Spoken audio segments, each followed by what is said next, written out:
আমি যে ডিপার্টমেন্টে পড়াশোনা করেছি বায়োকেমিস্ট্রি, সেখানে আমাদের শিক্ষকরা মনে করতো এটা কোনো ইউনিভার্সিটি না, এটা একটা স্কুল। তো আমরা এখানে 4 বছর আসলে প্রাইমারি স্কুলের মতো করে ক্লাস করেছি, পরীক্ষা দিয়েছি।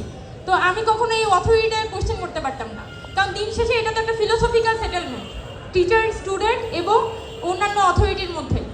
ঠিক তেমনি রাষ্ট্র একটা ফিলোসফিক্যাল ইনস্টিটিউট, যেটা আমরা দেখেছিলাম সেই জুলাই মাসে 18 জুলাই রাষ্ট্র নামক যে কাঠামোটা, সেই কাঠামোটা কিন্তু ভেঙে পড়ে।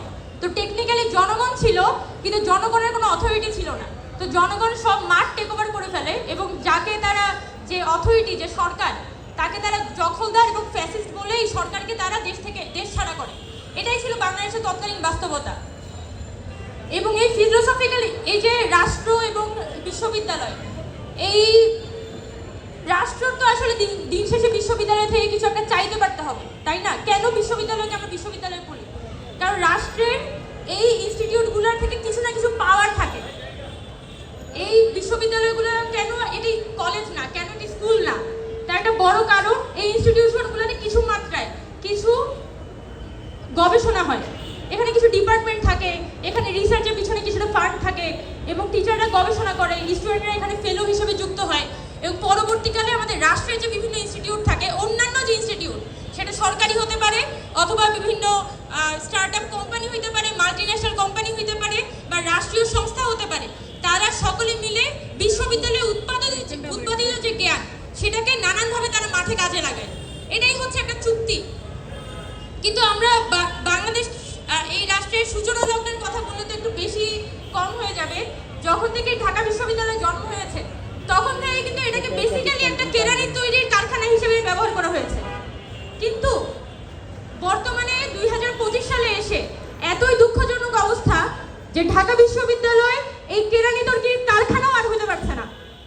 মানে কি অদ্ভুত একটা অবস্থা। আমরা যদি বর্তমানে বাংলাদেশের প্রাইভেট ইউনিভার্সিটিগুলোর দিকে তাকাই, তারা তাদের কারিকুলামগুলো এভাবে করে ডিজাইন করে যাতে বিভিন্ন মাল্টিন্যাশনাল কোম্পানিগুলো বা বিভিন্ন ব্যাংকগুলো, বিভিন্ন স্টার্ট আপ কোম্পানিগুলো এই প্রাইভেট ইউনিভার্সিটিগুলো থেকে ফ্রেশ গ্র্যাজুয়েটদেরকে নিতে পারে।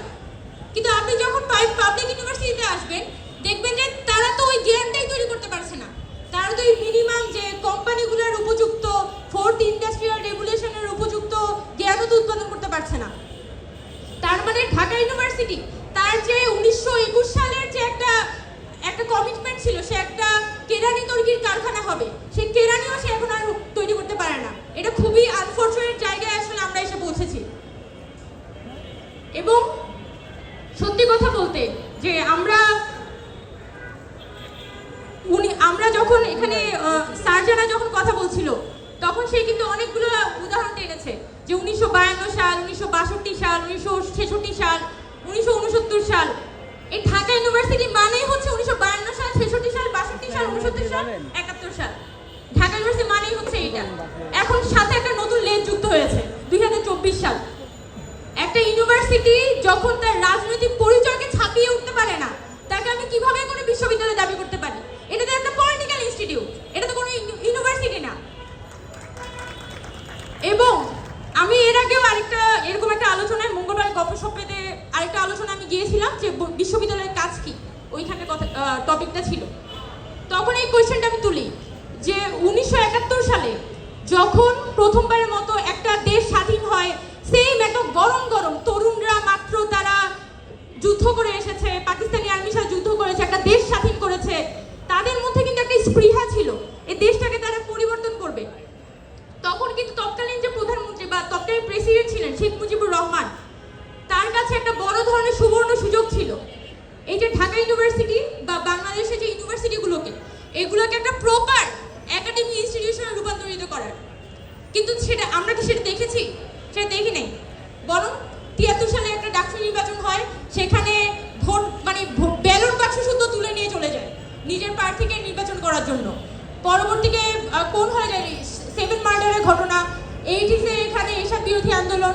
ঠিক এই বিশ্ববিদ্যালয়ে আরবার নতুন করে একটা পলিটিক্যাল ইনস্টিটিউশনে রূপান্তরিত হয়ে যায়।